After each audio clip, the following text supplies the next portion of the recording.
Korang faham kan? Okey. So, diam je. Dengar, layan je. Bismillahirrahmanirrahim. Pada suatu malam, ada seorang lelaki yang berasal dari Kuala Lumpur mahu pulang ke rumah pada waktu malam. Lalu ramai orang memilih untuk menggunakan lebuh raya karak pada waktu malam kerana mengelakkan kesesakan jalan raya dan juga bahan panas matahari. Namun, lelaki ini yang begitu suci pemikirannya daripada kisah-kisah hantu di lebuh raya karak terlalu penat pada malam tu. Lalu memilih untuk berhenti memandu dan tidur di dalam kereta di tepi jalan.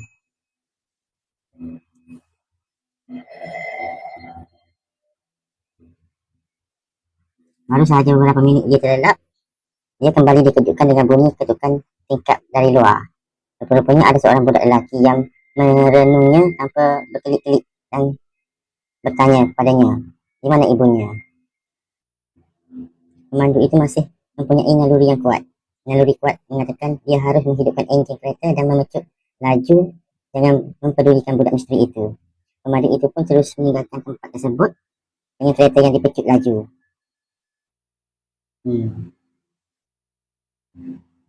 Namun begitu, dia melihat budak itu masih mengejar dengan laju dan terus bertanya, jika pemandu itu tahu di mana ibunya. Kemudian sebuah kereta poli pun muncul dan mengekori kereta lelaki itu. Ketika itulah hantu budak sesat cari ibu itu menghilangkan diri. Lelaki ketakutan dari Kuala Lumpur itu pun menceritakan segala-galanya pada pegawai polis. Pegawai polis memberitahu lelaki tersebut pada suatu ketika dulu ada kemalangan berlaku di sini. Kemalangan itu berlaku dipercayai kerana penumpang di dalam kereta tersebut tidak memakai tali pinggang geledah. Dan dalam kemalangan itu, ibu kepada budak tersebut telah tercampak keluar dari keretanya. Manakala budak tersebut kekal di dalam kereta, disebabkan hal itu, budak itu pun meraya-raya mencari ibunya sehingga kini.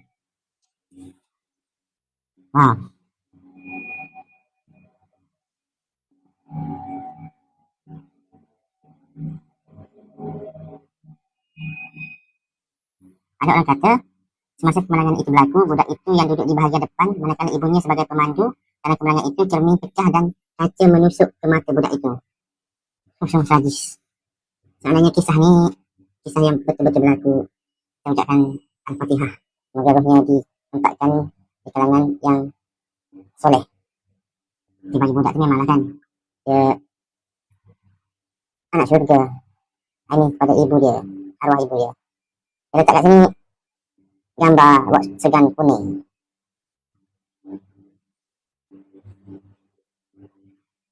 Okey, ni cerita kedua misteri wak segan ataupun wak segan kuning yang tak boleh dipotong. Okey, hantu wak segan kuning ini dipercayai mula mengganggu kenderaan di lebuh raya karak sejak tahun 1956. 1956. Setahu aku lebuh raya karak ni dibuat ataupun dibina pada tahun 71 tak silap. Mungkinlah di jalan karak lama kot. Okey, tak apa.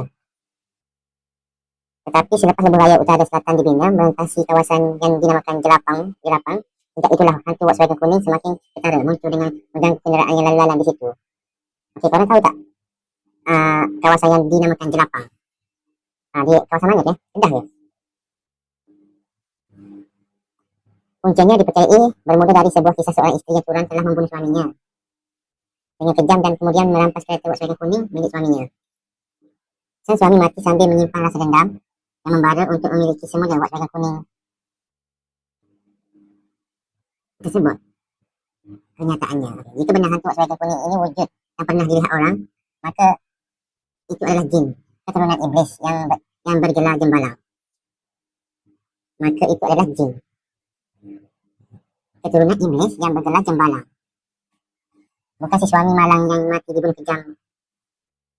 Wak segan ini akan muncul secara tiba-tiba dan sekiranya pemandu memotong kereta tersebut, ia akan berada di hadapan secara mengejut. Dipercayai kemalangan berlaku disebabkan gangguan wak segan kuning. Okey, gini.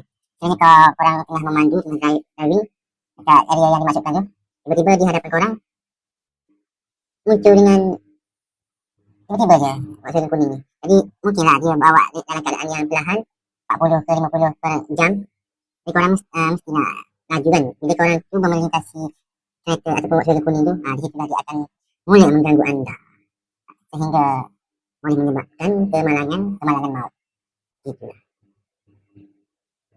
Menurut pengalaman seorang pelajar UIA datang dari Gombak menuju ke Temerloh dengan motosikal pernah melalui dan terserempak dengan kereta kuning Lebuh Raya itu pada tahun 2009 pada waktu senja, kira-kira jam 7.30 petang. Disebabkan beliau mengetahui akal misteri tersebut, beliau hanya ambil langkah bertenang dan tidak memotong kereta tersebut kerana kereta tersebut bergerak tanpa pemandu. Nasib baik jugalah si Mamat yang bawa motosikal ni, dia tak panik, dia boleh kawal emosi dia, kawal fizikal dia, fokus untuk berada di belakang kereta ataupun di belakang Volkswagen kuning untuk tidak memotong lah. Sebab difahamkan apabila memotong seperti yang aku terangkan tadi. Dia masuk yang 3, menampakkan Pontianak. Sekarang ni jam pukul 4 lah. Nampak fikir panjang. Okay. Dia tadi dia penampakkan Pontianak. Kapsi gambar dia highway Karak lah. Tanpa fikir panjang, pintu kereta ditutup dan Saifullah menekan pedal minyak semahunya. Malik menekuk muka. Azizi pula menenangkannya. Tingkap yang sebelum itu dibiarkan terbuka, pantas ditutup. Hadi bertanya, apa yang mereka nampak dan kenapa kita sampai begitu sekali? Ini antara cerita yang aku paling suka. Lalu aku mengulanginya. Aku rasa aku nampak Pontianak. Dia tengah baring terlentang atas buk kereta kau, tapi muka dia menghadap kita. Masa aku toleh kat belakang tadi, mata aku betul-betul nampak matanya, kata Saifullah ketika menceritakan detik cemas dia dan rakan-rakannya disapa makhluk halim di Lebuh Raya Karak. Selepas mendengar pengakuan rakannya, Saifullah cuba memberanikan diri untuk melihat ke cermin pandang belakang. Namun tiada apa yang kelihatan. Hadi pula cuba pandang ke belakang. Menerusi cermin sisi. Oh, betul lah. Aku nampak ada benda dekat belakang, kata Hadi. Mendengar katanya, kami semua tidak putus membaca kalimah Al-Quran. Hadi pula beberapa kali melaungkan azan dalam tempoh 15 minit. Apabila kenderaan menjadi tenang, baru 4 sekawan ini faham mengapa lori dan kereta yang memintas mereka menyalakan lampu besar atau hiding. Mungkin mereka nak memberitahu kita pasal lembaga tersebut. Kita je yang tak faham.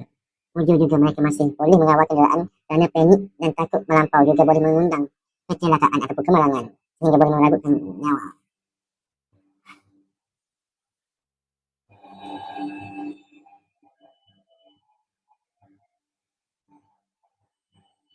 Jelasnya yang sehingga kini mengelak untuk melalui Lebuh Raya Karak pada waktu malam. Dia agak trauma lah.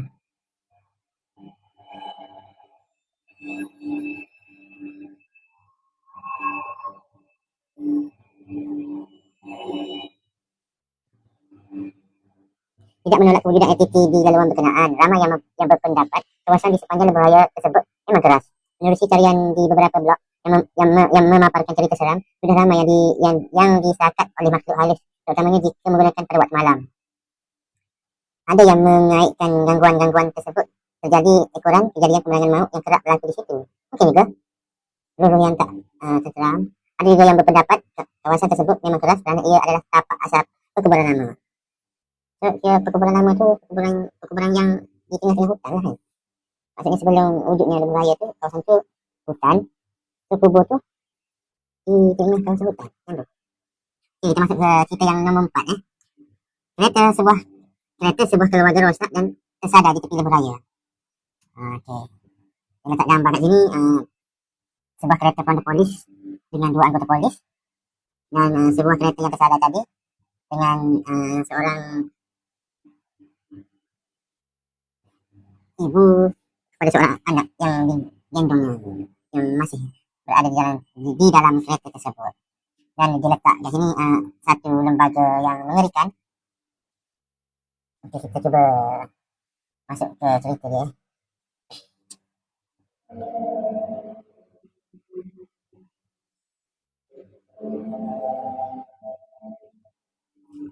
Sepasang suami isteri yang masih muda bersama bayi mereka sedang dalam perjalanan di Lebuh Raya Karak.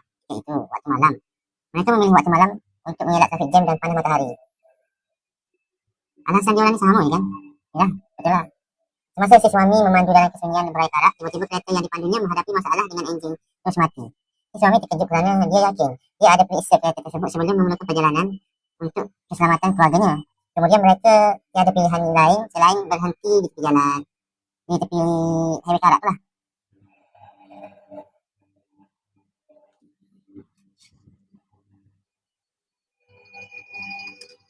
Aus.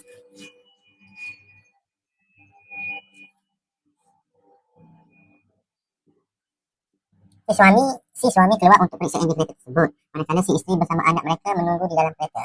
Lepas beberapa minit, si suami kembali semula yang memberitahu yang dia tak jumpa apa-apa masalah dan cuba untuk menghidupkan kereta itu lagi. Tapi kereta tersebut masih tak nak hidup. Akhirnya si suami terpaksa membuat keputusan.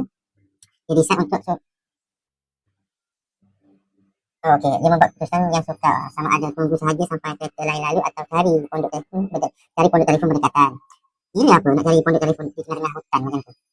Kalau tunggu kereta pun, kereta tak sampai, tak berhenti kan, tak ada yang nak menolong. Ya, jelas sampai pagi.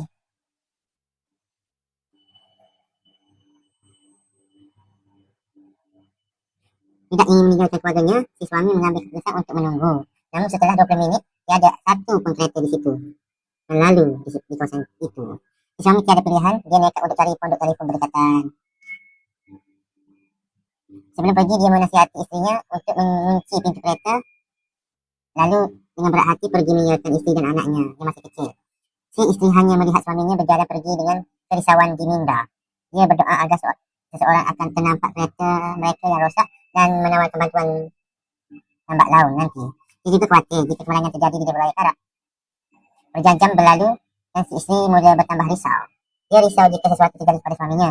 Tiba-tiba dia terlihat cahaya biru dan merah yang datang dari arah belakang, iaitu kereta peronda, melalui cermin pandang belakang. Dia nampak seorang anggota polis keluar dari kereta dan menuju ke kereta rosak tersebut. Mereka meminta si isteri untuk keluar dari kereta rosak tersebut secara senyap dan jangan pandang belakang. Macam ni aku ikut dialog yang dalam filem ni. Puan, sila keluar dari kenderaan sekarang. Jangan toleh. Keluar dari kenderaan sekarang. Jangan toleh ke belakang.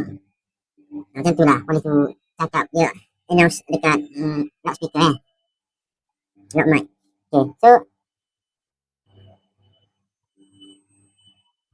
si isteri keluar bersama bayi dan berjalan ke arah kereta polis. Si isteri keluar bersama bayi dan berjalan ke arah kereta polis dengan anggotanya. Bila dia sudah berada di jarak yang selamat dari kereta rosak tersebut, dia pun cuba menoleh ke belakang dan terlihat kepala tanpa badan suaminya di atas kereta mereka. Sehingga hari ini badan si suami masih belum ditemui. Ya Allah. Dipercayai sepanjang menunggu suaminya pulang ke kereta dari pondok telefon, terdapat beberapa bunyi dentuman datang dari atas bumbung kereta tersebut. Masa isteri dia tengah duduk tunggu suami dia ni, isteri dia ni terdengar bunyi macam-macam dentuman ataupun hentakan kuat daripada arah bumbung kereta. Sebelum kenderaan ataupun sebelum kereta pondok polis tu tiba lah. Okey, yang terakhir nombor 5. Panggilan seram ke sebuah saluran radio. Okey, ada sambungan ni dia buat call kepada DJ radio lah. Dia letak gambar kat sini dari arah bukit. Pemandangan daripada arah atas yang nampak laluan highway Karak. Okey, dengan gaung-gaung yang kurang. Kita masuk pada cerita dia. Suatu malam, seorang DJ radio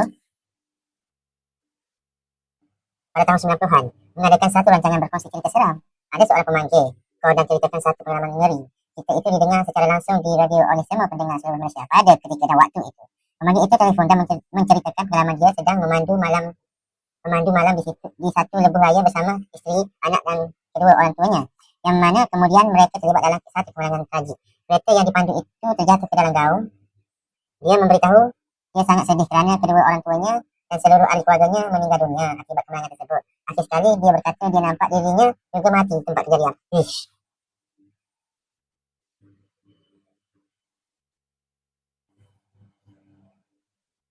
Diikuti dengan hilayan tawa dan kemudian dia terus putuskan panggilan.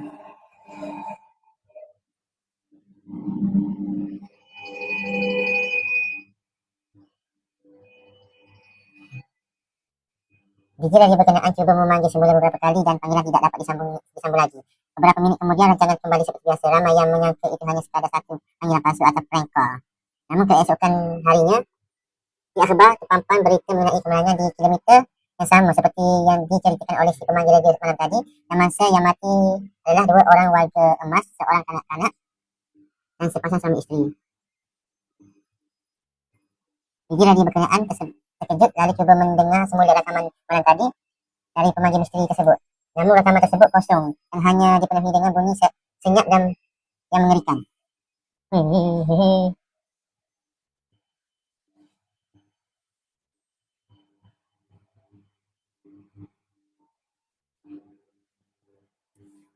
Okey. Rasa korang terhibur dengan kelima-lima cerita yang aku sampaikan, yang aku baca dari blog yang ditulis oleh someone. Oleh aku nak bagi tahu. Aku harap setiap cerita yang aku sampaikan tu membuatkan anda terasa something dan terhibur lah. Terhibur dalam mood seram. Okay. Dan aku ada bonus cerita. Bonus cerita ni. Cerita ni daripada member aku sendiri. Bukan dari blog yang depan aku ni. Cerita dia agak pendek lah. Tapi bagi aku seram. Kawan aku ni kawan yang aku kenal dekat KL. Hampir sebaya dengan aku lah. Berasal daripada Kelantan sama dengan aku. Cuma daerah berlainan. Okey. Dia cerita pada aku masa kejadian seram berlaku pada dia dengan kawan-kawan dia. Masa tu waktu maghrib. Musim berkunjung lah, 11-12 macam tu. Waktu tu hujan. Dia pergi ke satu tempat. Macam tempat kawasan padang. Kawasan padang tu dia macam ditangkungi air daripada hujan tu. Dia, orang kata kalau orang Kelantan panggil dia tangguk ikan lah. Ikan sepila. Ikan kalim. Dia duduk syok-syok dengan duduk tangguk ikan tu. Waktu tu berlaku selepas azan maghrib. Dalam beberapa minit lepas azan, tiba-tiba dia nampak. Yang pertama, dia nampak seekor anjing hitam besar, tegak, hampir paras bahu dia. Okey, jarak anjing tu dengan dia tu, dengan kawan-kawan dia tu dalam 10 ke 15 meter. Okey. Dia antara keempat sahabat yang yang ada masa tu. Dia yang paling last sekali berlari tinggalkan tempat tu lah. Okey. Anjing tu dia menjelir lidah dia hampir ke paras tanah. Anjing tu duduk keadaan macam kita tengok anjing kan. Macam berangkat tu. Dia menjelir lidah dia hampir ke paras air ataupun tanah tu lah. Waktu tu ada air bertakung. Mata merah berbulu hitam. Tak ada sikit warna lain. Hitam dengan mata yang merah je. Dia tak menyalak, dia tak menggonggong. Dia cuma melihat kawan aku ni dengan kawan-kawan dia lah. Okey. Dan waktu dia lari tu, dia terdengar satu macam bunyi lah, macam bunyi, dia sangkakan helikopter, dia kata. Sangkakan helikopter, macam bunyi angin kipas helikopter tu. Cuh, bunyi macam tu. Sambil dia berlari, dia orang paling belakang sekali. Dia tolak belakang, dia tengok satu sosok berbentuk macam burung, tapi kepala manusia berambut panjang. Tapi mempunyai tepak ataupun sayap berwarna hitam, coklat macam tu lah. Dan ada rambut. Senang aku cerita. Burung berkepala manusia ataupun berkepala perempuan, rambut panjang. Dengan mata yang besar, gigi yang taring yang panjang. Dia tak ada tangan, dia ada tepak. Tepak dan kaki tu dia tak pasti ada tepak. Cuma dia nampak macam tepak yang besar yang berbulu. Sedang terbang dari arah belakang kawan aku sambil mengejar dan membunyi nilaian yang nyaring.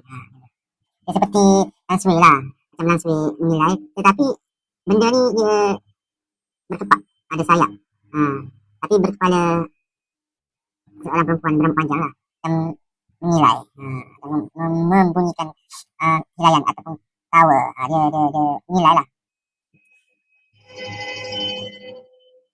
Okey, cerita tu dia setakat tu jadi cerita. Cuma dia kata selepas kejadian tu dia demam seminggu. Demam pada waktu malam, demam malam. Masuk maghrib, lepas maghrib je, selepas berlaku dia mungkin hari keesokan lah. Lepas maghrib je dia rasa badan jadi lemau, jadi sakit-sakit, lenguh-lenguh, demam, sejuk. Bila dia sejuk dia selimut, bila dia selimut dia rasa panas. Seminggu dia alami cara tersebut. Sedemikian. So apa yang aku nak katakan di sini, bagi atau kepada uh, kanak-kanak ataupun budak-budak bawah umur lah kan, kata bawah 12 tahun. Waktu-waktu macam tu tak payahlah korang keluar ataupun beriadah sama-sama lagi tempat yang jauh daripada orang, daripada pandangan orang, laluan orang ramai, kawasan hutan, berhampiran dengan hutan. Sebab benda macam tu boleh memudahkan diri kita, diri kalian, terjadi sesuatu macam kawan aku. Jadi hindarilah. Macam orang tua selalu kata ni, waktu maghrib tak boleh, tak elok keluar waktu maghrib ni. Sama ada keluar untuk benda baik ke, benda baik tu maksudnya kalau nak ke masjid solat maghrib tu hal lain lah. Dia lebih kepada benda yang tak memberi keuntungan. Jadi tak payahlah keluar waktu macam tu. So, setakat ini aku kongsikan cerita-cerita seram pada episod yang berapa yang kedua ketiga macam tu lah. So, aku minta korang subscribe aku punya channel dulu, korang share, korang letakkan komen-komen yang membina dia untuk aku memperbaiki mutu perceritaan aku ni. Okay? Terima kasih. Selamat pagi. Assalamualaikum. Bye.